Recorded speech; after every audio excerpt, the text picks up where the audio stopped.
Welcome. Hi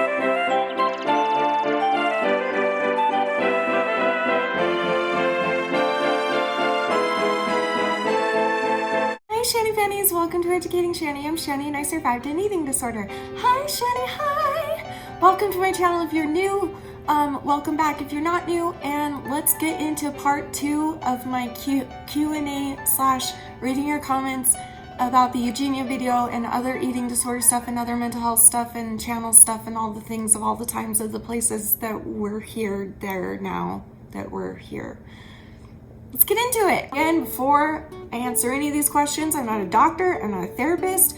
I have 31 years of eating disorder personal experience, and that's what all my stuff is based off of, and I've recovered, and so my voice does matter, I feel like. But okay, so let's get into these questions. Why do you call your viewers Shani Fannies? Okay, so there's a lot of new people here, so I've been seeing this question. Okay, so basically, Shani Fanny sounds cute. I didn't make it up. You guys did. My viewers made that up and started calling themselves Shani Fannies. And I thought that was really funny because I'm like a really inappropriate person and I love like dirty humor and stuff. So I was like, oh, that's so funny. It's like they're my butts, like Shani butts, because in America, Fanny means butt.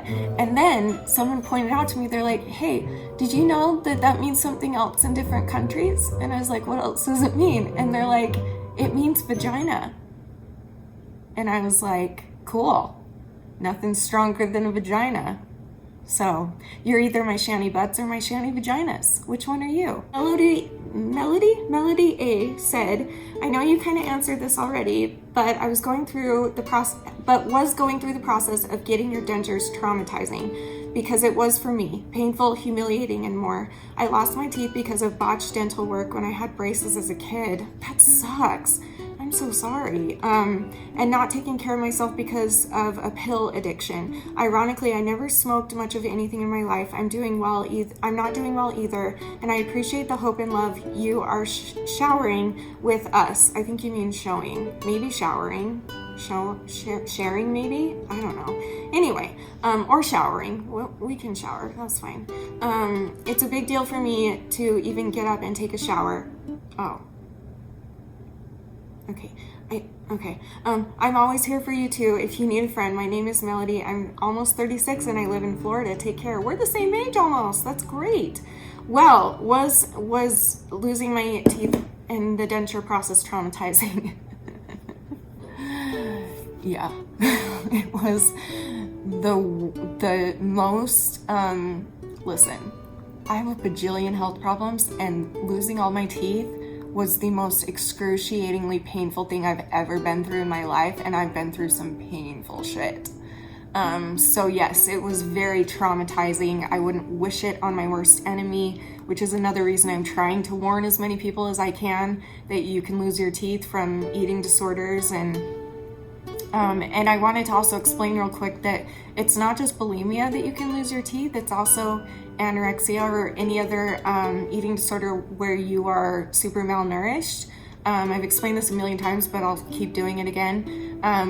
Basically, you need your saliva as like a second enamel on your teeth, and if you're dehydrated and malnourished enough, you don't get a lot of saliva in your mouth, and so your teeth dry and crack and fall out easier and break easier, and that's what happened. So for me, yes, I was very bulimic for a long time, but when I actually started to lose my teeth, it was when I was starving myself, like at the beginning of this channel. But yeah, it was very traumatizing. It was very hard. I will put I'm gonna put the day 1 surgery in the description below, so you can watch and see how much pain I was in, and you can see Danny's perspective, and my mom was there with me, and it was rough. So no, I wouldn't wish it on anybody. However, I understand your pain, and whether you lost it from, that sucks, like a botched braces thing. I've never even heard of that. That really, really sucks. I'm so sorry. Whether it was that or the pills, a lot of people that get addicted to pills also lose their teeth, but either way, like, you're here and you're fighting and you're beautiful just the way you are, and you know as well as I do that you do get used to them, even though you hate them, you at least get used to them. And like, I get people asking all the time, like, how do you even do that? You have to take out your set of teeth and wash it. What if food gets in there? Doesn't it hurt? Like, why do you use glue or why do you not use glue? And should you use glue? And why do they move around like that? And why does your tongue always hurt? We know how it feels and we're used to it, sadly. But it's like, for me, I've tried to look at it as a badge of like survival, I guess, instead of the most horrible traumatic thing ever, except for it was. So it's both of those. I do consider it a badge of survival, but it also sucks ass. So I'm with you and I'm sorry, but just know that you're not alone. And I'm so glad that you reached out and you're beautiful just the way you are. Joseph said, how do you handle the pressure of your eating disorder? Well, it's very different now than it always was for me. When I was in my eating disorder, the way that I handled it, sadly, was just to give into it. And now that I'm out of my eating disorder, the way that I'm handling it, there's a lot of tools, and I'm actually making a video really soon that's like how I got over my eating disorder. And again, I try to be careful. I know sometimes I'll say like I'm recovered or whatever, but I don't feel like you're ever fully recovered with an eating disorder. It's such a confusing thing, but I do believe that you can be recovered from behaviors of it, you know, but just maybe not the thoughts. Does that make sense? I don't know. But anyway, how do I deal with the pressure from Ed? Well, now I just use all the tools that I learned in recovery, and some of the biggest ones are to get out of my own head and my own world and do something good for somebody else, whether that's making a video, making cookies for someone, bringing it to them, calling your grandma, something where you're getting out of your own head and not focusing on yourself and not focusing on your eating disorder. Because if you're all alone and that's the only voice you're hearing, you're more likely to give into it. Whereas if you're concentrating on something else, like loving others and helping others and things like that, then it's gonna make this voice go quieter. Does that make sense? So yeah, but there's a lot, and you'll see in the upcoming video. BMT323018 said, what has Danny done that has been the biggest support for you? For me, when I got married, my husband knew literally nothing about eating disorders and mental health. He didn't know anything about any of that stuff. So once he kind of caught on to what I was doing, and you know, he walked in on me once purging, and he still at the time wasn't like totally sure what I was doing, and I'm pretty sure I just lied to him and said I was sick and I had to get it out or something like that. But I think after a couple of years of living with that, that's when he kind of started to see what it really was, because he was living with it for a couple of years, and he started to see that, hey, we're buying like 6 times the amount of groceries than normal. You're staying up all night, and I'm hearing you. Well, I don't know if he heard me, but you're throwing up twice, 2, 3, 4, up to 10 times a night. All this stuff, like he started to notice it, and then he also started going to therapy with me, and so he learned a lot more in there from the therapist. And so after that, he started doing his own research, and I think that is the biggest thing that I appreciate from him, is that he would like Google things and do his own research and look at other people's stories and look at what the lingo meant and what eating disorder people use as tricks to trick you that they're fine or whatever, all of that. So just the fact that he really took a lot of time and effort to be there for me and to understand something that he had absolutely no understanding of in the beginning.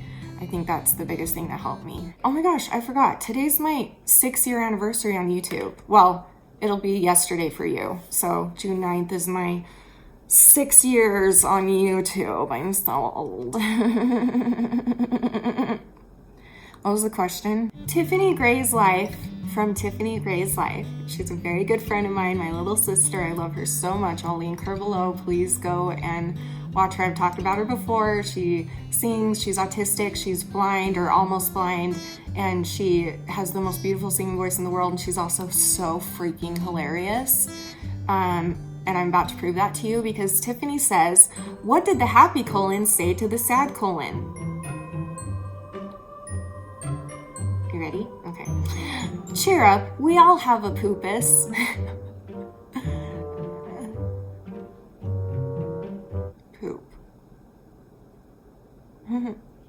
Okay, Cricket said, this is from my first Eugenia video, the swimsuit one. Cricket said, Shani, alcoholics do need to drink or they will die without medical intervention, as well as opiate withdrawals almost killed me from the symptoms. I get what you're saying, but talking so much about drug addiction without firsthand experience can be a bit insensitive. Okay, so she's talking about the fact that I say that eating disorder recovery is a little bit different than like drug and alcohol recovery because you don't need alcohol to survive and you don't need drugs to survive. But you need to face your addiction with food or a lack of food every day in order to live. And so there's a difference. But what I meant by that, I didn't mean that you won't feel like you're gonna die. I understand withdrawals. I've seen it in my family. I know what it looks like. I'm not talking about that. I'm talking about once you're like to a certain point, you don't need it anymore, right? Like in recovery, yeah, for the first parts of alcohol and drug withdrawal, you might feel like you're gonna die and you might need medical intervention, but there will come a point that your body doesn't need it anymore. And my point was just that, again, you know, we can try our best to get ourselves better, but there's never gonna come a point where we won't need our drug of choice, so to speak. Do you know what I mean? So I didn't mean to offend anybody. I have a lot of family and friends who've been through that, and I know exactly what you're talking about. That's not what I meant. I just meant that in general, for the long run, you don't need it forever to live. Alcohol or drugs, you don't need it forever to live. Okay, Sarah Warnock, I don't know how to say that, but you're beautiful. First time watching your channel, congrats on your recovery. Thank you, Sarah, and welcome. I honestly clicked on your video because of the thumbnail, because in the thumbnail, I thought you were like 12 years old, and I was horrified that a child was being exposed to her. And then I saw a close-up and was like, oh, I'm silly, she's obviously 20. Now you say that you had a 31 eating disorder? Wow, is the fountain of youth in your backyard or what? You look so amazing. I get so many questions like this, and here's how I'm gonna answer this. This is my mother, and she is 62 years old. So, that's how. But I do have to say, it kind of blows my mind when people say that I look like a young child or like a teenager or anything. Like, that blows my mind because I don't see that. But if you see that, great. Thanks, Mom, for these genes. And I just will continue to just stay out of the sun a lot. Could be a big part of it. And also, I have a pretty serious skincare routine where I wash my face with like dish soap, like liquid dish soap or hand soap or just water, whatever. So again, thanks, Mom. Okay, that's all I'm going to answer for today. I'll see you guys tomorrow for part 3. If you have any other questions, leave them below because I might go back to look for questions to do another Q&A later. I probably won't be doing a live stream this week since I did so many videos this week, and you'll see another one tomorrow, so stay tuned for that. But next week, I've got another video that's going to be about Eugenia Cooney only that I've actually been wanting to do for a long time, and I think now is the right time to do it.